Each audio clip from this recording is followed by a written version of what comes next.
Ok, bonjour et bienvenue sur notre chaîne. Aujourd'hui, dans cette vidéo, je vais apprendre à calculer la dérivée de fonctions polynômes. On commence donc rapidement avec l'exercice. Calculer la dérivée des fonctions suivantes. F de x est égal à 5, g de x est égal à 10x plus 7, h de x est égal à 3x carré plus 3x plus 4, I de x est égal à 4x puissance 3 moins 2x carré plus 6x plus 3. On commence donc directement avec la correction. On veut donc calculer la dérivée donc de f de x qui est égal à 5. Donc on veut donc calculer f' de x qui est autre chose que la dérivée donc de 5. À quoi correspond donc à la dérivée donc de 5? Il va falloir utiliser la formule qui dit que si on a une constante a, et qu'on dérive, sa dérivée, c'est tout simplement donc 0. Donc, si nous avons par exemple 200, qu'on nous demande donc de dériver, la dérivée de 200 donne 0. Si nous avons donc 5, qu'on nous demande de dériver, c'est un nombre constant, la dérivée de 5 c'est 0. Donc ici, la dérivée de 5 nous donne tout simplement donc 0. Donc ici, on peut donc dire que f' de x est tout simplement donc égal à 0. Ok, une fois que nous avons donc compris, on passe donc directement à la dérivée de g de x qui est 10x plus 7. Donc on va donc calculer g' de x qui n'est autre chose que la dérivée de 10x plus 7. Ok, ici, à quoi correspond donc la dérivée de x? On va donc appliquer la formule qu'il faut connaître automatiquement. Lorsque nous avons x à la puissance n qu'on veut donc dériver, il suffit tout simplement de prendre la puissance qui est ici, on met à côté de x. Ensuite, on fait tout simplement x puissance n moins 1. Donc, la dérivée de x ici nous donne 1. Comment on fait donc pour trouver le 1? On va donc montrer ça à partir de la formule que nous avons donc donnée. Donc, si on veut donc dériver x, on sait que x est encore x à la puissance 1.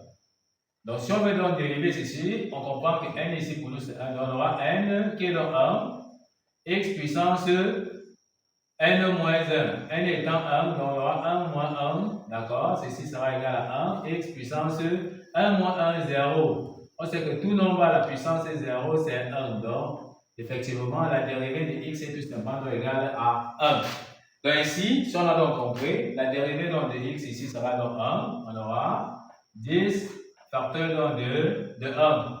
La dérivée de plus 7, c'est 0. On a vu que la dérivée d'une constante est égale à 0. Donc, on aura ici plus 0. Donc, on peut donc dire que g' de x, qu'on nous a demandé de dériver, c'est tout simplement 10 fois 1 qui est 10.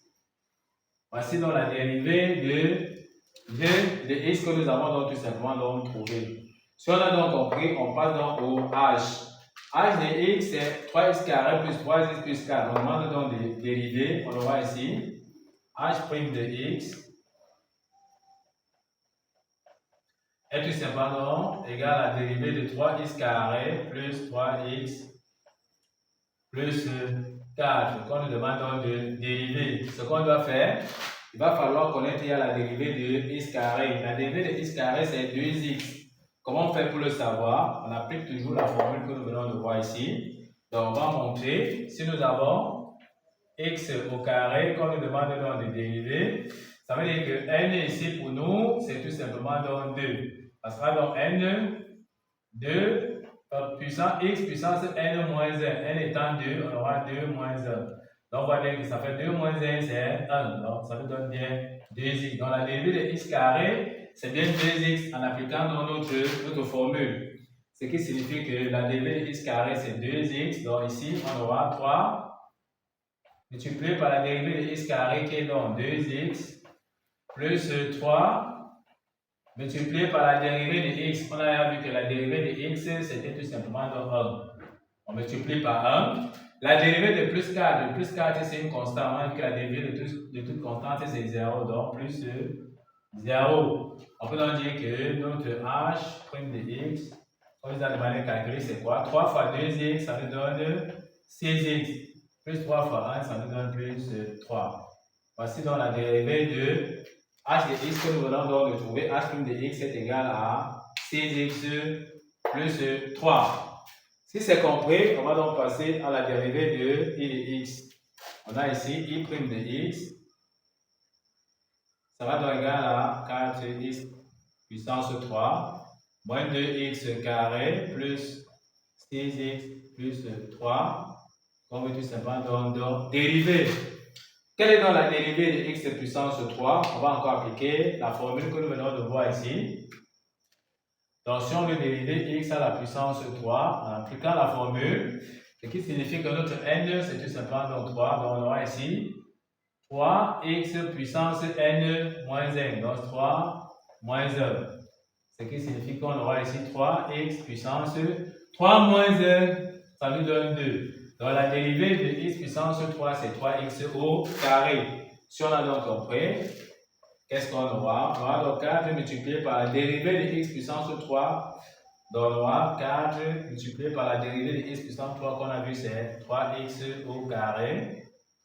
Moins 2 multiplié par la dérivée de x carré. On a vu que la dérivée de x carré, c'était bien 2x. On continue. Plus la dérivée de 6x. On a vu que la dérivée de x, c'est 1. Donc, on aura ici plus 6 facteur de 1. La dérivée de plus 3, on a vu que plus 3 c'est une constante. Donc la dérivée d'une constante c'est 0. On aura ici plus 0. On peut donc dire que i' de x sera égal à 4. 4 fois 3 ça nous donne 12. Donc on aura 12x carré. Moins 2 fois 2x ça nous donne moins 4x. Plus 6 fois 1 ça nous donne plus 6 et on a donc 0. Voici donc la dérivée de i de x que nous venons donc de trouver qui est 2x carré moins 4x plus 6. Ok, nous sommes donc arrivés au terme de cette vidéo. Ne manquez pas de vous abonner à la chaîne, de liker la vidéo, de partager la vidéo aux proches et amis et d'activer la cloche de notification pour ne plus manquer nos prochaines vidéos. Sur ce, à bientôt!